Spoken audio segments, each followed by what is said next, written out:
TNTET 2025க்கான maths notes வந்து கொடுத்துருக்கோம். இது 6th standard notes part 1. So 6th ஸ்டாண்டர்டில் இருக்க எல்லா இம்பார்ட்டண்ட்டான ப்ராப்ளம்ஸ் இல்லை, அதாவது எக்ஸாமுக்கு கேட்கக்கூடிய அத்தனை ப்ராப்ளம்ஸுமே கவர் பண்ணியாச்சு.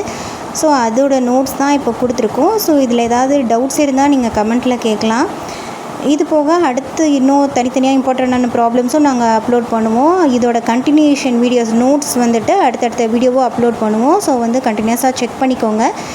எல்லா ப்ராப்ளம்ஸுமே வந்து நம்ம மேத்ஸில் எல்லாமே கம்ப்ளீட் பண்ணதுக்கப்புறம், நம்ம ஹோல் சிலபஸுமே கம்ப்ளீட் பண்ணதுக்கப்புறம் நம்ம ஒவ்வொரு டெஸ்ட் பேட்சாக கண்டக்ட் பண்ணுவோம். ஸோ சிலபஸ் முடிக்காமல் நம்ம டெஸ்ட் பேட்ச் எடுக்கிறது வந்து வேஸ்ட்டு தான்.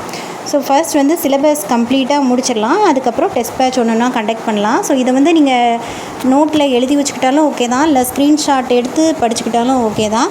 பட் வந்து மேத்ஸ் பொறுத்தவரை எல்லா ப்ராப்ளமே முடிஞ்ச அளவுக்கு எல்லாமே ஒர்க் அவுட் பண்ணி பாருங்கள். ரொம்ப ஈஸியான கான்செப்டாக தான் இருக்கும், உங்களுக்கு நல்லா தெரிஞ்ச மாதிரி தான் இருக்கும் பார்க்குறப்போ. பட் நீங்கள் அதை போடும்போது சின்ன சின்ன மிஸ்டேக்ஸ் வந்து வரும். ஸோ அது எக்ஸாமில் வந்து அஃபெக்ட் பண்ணும். ஸோ முடிஞ்ச அளவுக்கு எல்லாத்தையுமே போட்டு பாருங்கள். தேங்க்யூ.